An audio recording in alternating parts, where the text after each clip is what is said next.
जय हिंद। नमस्कार साथियों, कैसे हैं आप सभी लोग। उम्मीद करते हैं कि आप सभी लोग अच्छे होंगे और आप सभी लोग की तैयारी जो है साथियों बिल्कुल ही अच्छी तरीके से चल रही होगी।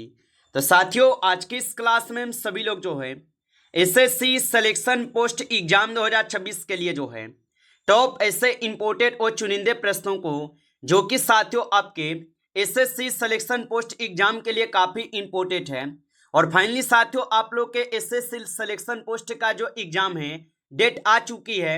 और आप लोग का जो एग्जाम है ये आपके 16 सितंबर से स्टार्ट है और 26 सितंबर तक आप लोग का एग्जाम जो है साथियों चलने वाले हैं। तो बिल्कुल अब आपके पास समय जो है बिल्कुल ही कम बचे हैं। और यदि आप लोग इस बार एसएससी सिलेक्शन पोस्ट में एक सीट पक्की करना चाहते हैं तो आप इस क्लास को बिल्कुल अच्छे से देखिए। ये हमारी पहली क्लास है। अगर आप लोग का इस पे अच्छा खासा अगर आप लोग का यहाँ पे सपोर्ट आता है तो आप लोग को जो है यहाँ पे हर एक सब्जेक्ट का आपको यहाँ से क्लास दिए जाएंगे। तो ये हमारी पहली क्लास है आपके एसएससी सिलेक्शन पोस्ट का। तो बस आप लोग अच्छे से सपोर्ट कीजिएगा इस क्लास को, जिससे कि आपको यहाँ से और भी क्लास हम दे सकें। और बिल्कुल आपको यहाँ पे एक्सपेक्टेड मॉडल पेपर भी आपके लिए तैयार करेंगे, जो आपके पेपर में हूबहू यहाँ से प्रश्न आपको छपने वाले हैं। तो एक बार आप लोग कमेंट करके जरूर बताइएगा कि क्या आप लोग को एक्सपेक्टेड मॉडल पेपर का क्लास चाहिए या नहीं। आप लोग जरूर कमेंट करके बताएंगे। और चलिए हम इस क्लास को स्टार्ट करते हैं। आप लोग जो है अपना अपना कमेंट सेक्शन में आंसर भी लगाते चलेंगे। देखिएगा, पहला प्रश्न है कि वर्ष 2026 में भारत के गणतंत्र दिवस समारोह के मुख्य अतिथि जो है कौन थे। चलिए बताइए। ये सभी क्वेश्चन काफी इंपोर्टेंट और चुनिंदे क्वेश्चन है, जो कि आपके एग्जाम में 100% जो ये सारे क्वेश्चन आपको पूछे जाएंगे। और बताइए कि वर्ष 2026 में भारत के गणतंत्र दिवस समारोह के मुख्य अतिथि कौन थे। तो यहाँ पे इस क्वेश्चन का आप सही जवाब क्या लगा देंगे। तो यहाँ पे इस क्वेश्चन का आप सही जवाब जो है ऑप्शन सी लगा देंगे। ऑप्शन यहाँ पे सी जो है सही जवाब होगा। चलिए अगला प्रश्न यहाँ पे देखेंगे।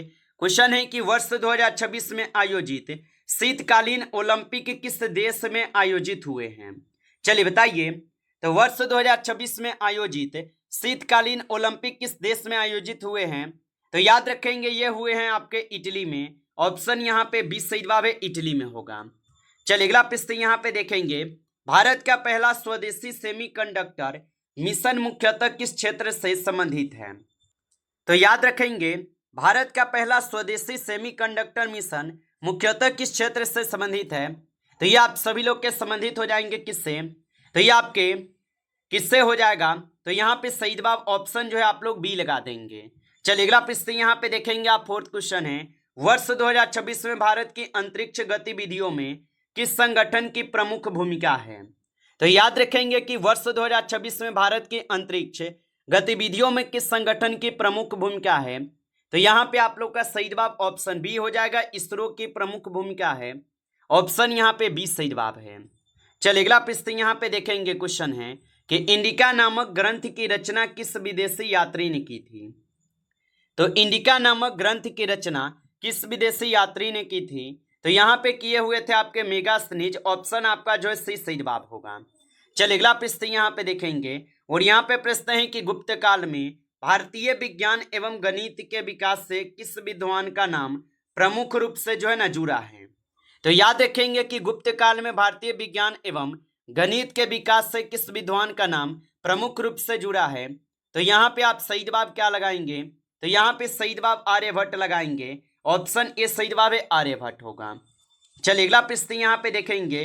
क्वेश्चन है कि 1857 के विद्रोह में कानपुर का नेतृत्व किसने जो है किया था। तो 1857 के विद्रोह में कानपुर का नेतृत्व किसने किया था। तो यहाँ पे आप सही जवाब ऑप्शन जो है बी लगा देंगे, नाना साहेब। ऑप्शन यहाँ पे बी सही जवाब है, नाना साहेब होगा। चलिए अगला प्रश्न यहाँ पे है, भारतीय राष्ट्रीय कांग्रेस के प्रथम अधिवेशन की अध्यक्षता किसने की थी। तो भारतीय राष्ट्रीय कांग्रेस के प्रथम अधिवेशन की अध्यक्षता किसने की। तो इसके अध्यक्षता किए हुए थे आपके कौन। तो WC बनर्जी किए थे इसकी अध्यक्षता। ऑप्शन यहाँ पे आपका जो है बी सही जवाब होगा। चलिए अगला प्रश्न यहाँ पे देखेंगे। क्वेश्चन है कि भारत में दक्षिण पश्चिम मानसून की अरब सागर शाखा सबसे पहले किस राज्य में प्रवेश करती है। तो ये प्रवेश करती है केरल में। ऑप्शन यहाँ पे बी सही जवाब है, केरल में होगा। चलिए अगला प्रश्न यहाँ पे देखेंगे। क्वेश्चन है कि काली मिट्टी मुख्यतः किस फसल की खेती के लिए उपयुक्त मानी जाती है। तो काली मिट्टी मुख्यतः किस फसल की खेती के लिए उपयुक्त मानी जाती है? तो ये कपास की खेती के लिए उपयुक्त मानी जाती है, याद रखेंगे। चलिए अगला क्वेश्चन यहाँ पे दिए गए और यहाँ पे क्वेश्चन है आप लोगों से क्या कि भारत की सबसे लंबी तट रेखा वाला राज्य जो है कौन सा है? तो भारत की सबसे लंबी तट रेखा वाला राज्य जो है यहाँ पे आप सभी लोग का गुजरात हो जाएगा। ऑप्शन आपका बी सही जवाब है। चलिए अगला प्रश्न यहाँ पे देखेंगे, नर्मदा नदी किस प्रकार की घाटी से होकर जो है बहती है? तो नर्मदा नदी किस प्रकार की घाटी से होकर बहती है? तो ये आप सभी लोग के भ्रष्ट घाटी से होकर बहती है, याद रखेंगे इसको। चलिए अगला प्रश्न यहाँ पे दिए गए, भारतीय संविधान में मौलिक कर्तव्यों को किस संविधान संशोधन द्वारा जो जोड़ा गया है? तो भारतीय संविधान में मौलिक कर्तव्यों को किस संविधान संशोधन द्वारा जोड़े गए? तो इससे जोड़े गए हैं आपके 42वां संविधान संशोधन के द्वारा। ऑप्शन बी हो जाएगा सही जवाब। चलिए अगला प्रश्न यहाँ पे देखेंगे, भारत के राष्ट्रपति का कार्यकाल कितने वर्षों का होता है? तो याद रखेंगे कि भारत के राष्ट्रपति का जो कार्यकाल होते हैं ये आपके 5 वर्षों का होते हैं। ऑप्शन बी सही जवाब है। चलिए अगला प्रश्न यहाँ पे देखेंगे, क्वेश्चन है कि राज्यसभा के सदस्यों का कार्यकाल कितने वर्ष का होता है? तो राज्यसभा के सदस्यों का कार्यकाल कितने वर्ष का होता है? तो राज्यसभा के सदस्यों का कार्यकाल 6 वर्ष का होगा। ऑप्शन आपका सी सही जवाब होगा। चलिए अगला प्रश्न यहाँ पे देखेंगे कि संविधान का कौन सा अनुच्छेद समानता के अधिकार से जो है संबंधित है? तो याद रखेंगे कि संविधान का कौन सा अनुच्छेद समानता के अधिकार से संबंधित है? तो यहाँ पे आप सभी लोग का अनुच्छेद 14 हो जाएगा। ऑप्शन आपका बी सही जवाब है। चलिए अगला प्रश्न यहाँ पे देखेंगे 70 नंबर, भारत में मौद्रिक नीति समिति का प्रमुख उद्देश्य किससे संबंधित है? तो भारत में मौद्रिक नीति समिति का प्रमुख उद्देश्य किससे संबंधित है?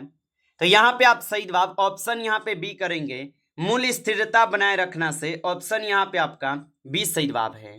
चलिए अगला प्रश्न यहाँ पे देखेंगे, प्रश्न है कि जीडीपी का पूर्ण रूप क्या है? तो जीडीपी का पूर्ण रूप क्या है? तो यहाँ पे सही जवाब ऑप्शन जो है ए करेंगे आप सही जवाब।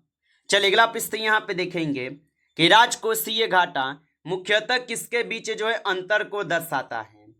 तो राजकोषीय घाटा मुख्यतः किसके बीच अंतर को दर्शाता है?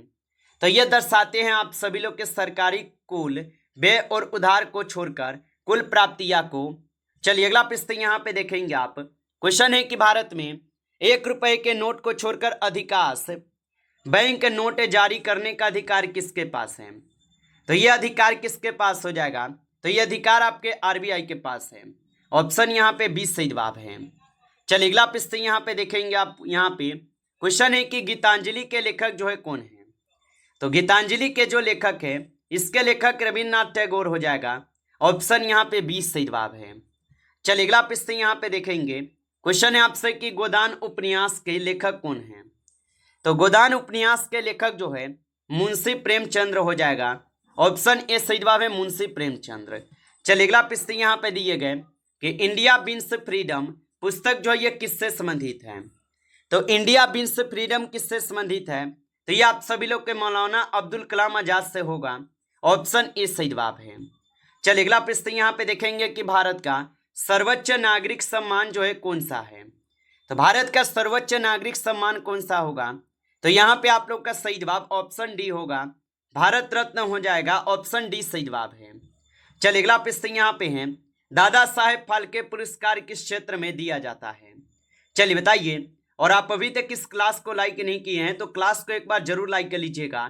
नए हैं आप इस चैनल पे तो चैनल को भी सब्सक्राइब करके ऑल नोटिफिकेशन को ऑल पे दबा के जुड़ जाइएगा, जिससे कि जब भी कोई नई क्लास हो सबसे पहले क्लास का नोटिफिकेशन जो है आपके पास पहुंच सके।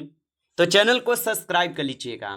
बताइएगा दादा साहेब फाल्के पुरस्कार किस क्षेत्र में दिया जाता है? तो ये दिए जाते हैं सिनेमा के क्षेत्र में। ऑप्शन आपका बी सही जवाब होगा। चलिए अगला प्रश्न यहाँ पे देखेंगे आप, क्वेश्चन है आपसे यहाँ पे कि अर्जुन पुरस्कार मुख्यतः किस क्षेत्र में उत्कृष्टता के लिए जो है प्रदान किया जाता है? तो याद रखेंगे कि अर्जुन पुरस्कार मुख्यतः किस क्षेत्र में उत्कृष्टता के लिए प्रदान किया जाता है? तो ये प्रदान किए जाते हैं आपके खेल के लिए। ऑप्शन ए यहाँ पे सही जवाब होगा, खेल के लिए। चलिए अगला प्रश्न यहाँ पे देखेंगे 27, क्रिकेट में 1 ओवर में सामान्यतः जो कितनी गेंदें यहाँ पे होती है, वैध गेंदें होती है? तो क्रिकेट में 1 ओवर में सामान्यतः कितनी वैध गेंदें होती है? तो याद रखेंगे इसमें होती है कुल 6 वैध गेंद, ऑप्शन आपका 20 सही जवाब है। चलिए अगला प्रश्न यहाँ पे देखेंगे कि ओलंपिक खेलों का आयोजन सामान्यतः कितने वर्षों के अंतराल पर होता है। तो याद रखेंगे कि ओलंपिक खेलों का आयोजन सामान्यतः कितने वर्षों के अंतराल पर होते हैं। तो ये होते हैं आप सभी लोग के यहाँ पे 4 वर्षों के अंतराल पे, ऑप्शन सी सही जवाब है। चलिए अगला प्रश्न यहाँ पे देखेंगे 30 नंबर, राष्ट्रीय मतदाता दिवस भारत में कब जो है मनाया जाता है। तो राष्ट्रीय मतदाता दिवस भारत में कब मनाए जाते हैं। तो ये आपके 25 जनवरी को मनाए जाते हैं, ऑप्शन ए सही जवाब है। चलिए अगला प्रश्न यहाँ पे देखेंगे 31, विश्व पर्यावरण दिवस कब मनाया जाता है। तो विश्व पर्यावरण दिवस मनाए जाते हैं कब। तो 5 जून को विश्व पर्यावरण दिवस मनाए जाते हैं। चलिए अगला प्रश्न यहाँ पे दिए गए और यहाँ पे प्रश्न है कि राष्ट्रीय विज्ञान दिवस जो है ये कब मनाया जाता है। तो राष्ट्रीय विज्ञान दिवस कब मनाए जाते हैं। तो राष्ट्रीय विज्ञान दिवस कब मनाते हैं। तो राष्ट्रीय विज्ञान दिवस मनाए जाते हैं आपके 28 फरवरी को, ऑप्शन ए सही जवाब है 28 फरवरी को। चलिए अगला प्रश्न यहाँ पे देखेंगे, क्वेश्चन है आपसे यहाँ पे कि न्यूटन का प्रथम गति नियम किस अवधारणा से संबंधित है। तो न्यूटन का प्रथम गति नियम किस अवधारणा से संबंधित है। तो ये आपके जड़त्व के नियम से संबंधित है, ऑप्शन बी सही जवाब है। चलिए अगला प्रश्न यहाँ पे देखेंगे और यहाँ पे प्रश्न है आप लोगों से कि विद्युत प्रतिरोध की एसआई इकाई क्या है। तो विद्युत प्रतिरोध की एसआई इकाई क्या होता है। तो विद्युत प्रतिरोध की एसआई इकाई जो है ओम होता है, ऑप्शन यहाँ पे आप लोग का जो है सी सही जवाब है, ओम हो जाएगा। चलिए अगला प्रश्न यहाँ पे देखेंगे, क्वेश्चन है आपसे कि निम्न में से कौन सी गैस अम्लीय वर्षा के लिए जो प्रमुख रूप से उत्तरदायी है। तो निम्न में से कौन सी गैस अम्लीय वर्षा के लिए प्रमुख रूप से उत्तरदायी होगा। तो यहाँ पे सही जवाब क्या होगा। तो यहाँ पे सही जवाब ऑप्शन बी हो जाएगा, सल्फर डाइऑक्साइड होगा, याद रखेंगे। चलिए आगे बढ़ते हैं, अगला प्रश्न यहाँ पे देखेंगे, क्वेश्चन है कि किसी तत्व की परमाणु संख्या किसके बराबर होती है। तो किसी तत्व की परमाणु संख्या किसके बराबर होती है। तो ये आप सभी लोग के प्रोटॉनों की संख्या के बराबर होते हैं। चलिए अगला प्रश्न यहाँ पे देखेंगे, क्वेश्चन है आपसे कि मानव शरीर में इंसुलिन हार्मोन का निर्माण मुख्यतः किस अंग द्वारा किया जाता है। तो मानव शरीर में इंसुलिन हार्मोन का निर्माण मुख्यतः किस अंग द्वारा किए जाते हैं। तो ये आप सभी लोग के मुख्यतः अग्नाशय के द्वारा की जाती है, ऑप्शन यहाँ पे 20 सही जवाब है। चलिए अगला प्रश्न यहाँ पे देखेंगे 38, मानव शरीर में ऑक्सीजन का परिवहन मुख्यतः किसके द्वारा किया जाता है। तो मानव शरीर में ऑक्सीजन का परिवहन मुख्यतः किसके द्वारा की जाती है। तो ये आप सभी लोग की जाते हैं हीमोग्लोबिन द्वारा, ऑप्शन यहाँ पे 20 सही जवाब है, हीमोग्लोबिन द्वारा। चलिए अगला प्रश्न यहाँ पे देखेंगे 39, क्वेश्चन है कि पौधों में प्रकाश संश्लेषण मुख्यतः किस कोशिकांग में होता है। तो पौधों में प्रकाश संश्लेषण द्वारा मुख्यतः किस कोशिकांग में होता है। तो ये होते हैं आप सभी लोग के क्लोरोप्लास्ट में, ऑप्शन यहाँ पे आपका जो सी सही जवाब है। चलिए अगला प्रश्न यहाँ पे देखेंगे 40 नंबर, क्वेश्चन है आपसे कि मानव शरीर में रक्त को छानने और अपशिष्ट पदार्थों को बाहर निकालने का प्रमुख कार्य जो ये कौन सा अंग करता है। तो ये करते हैं आप सभी लोग के गुर्दे, ऑप्शन सी सही जवाब है, गुर्दे होगा। नमस्कार साथियों, इस क्लास में आपके जो है टॉप आपके 40 क्वेश्चन थे जो काफी इंपोर्टेंट क्वेश्चन थे। साथियों यदि आपको ये क्लास अच्छा लगा हो तो क्लास को लाइक कर लेंगे, नए जुड़े हैं आप इस चैनल पे तो चैनल को सब्सक्राइब करके ऑल नोटिफिकेशन को ऑल पे दबा के जुड़ जाइए, जिससे कि जब भी कोई नई क्लास हो सबसे पहले क्लास का नोटिफिकेशन आपके पास पहुंच सके। तो चैनल को सब्सक्राइब कर लीजिएगा। चलिए फिर मिलते हैं आपसे एक नेक्स्ट टॉपिक के साथ नेक्स्ट क्लास में, तब तक के लिए जय हिंद जय भारत।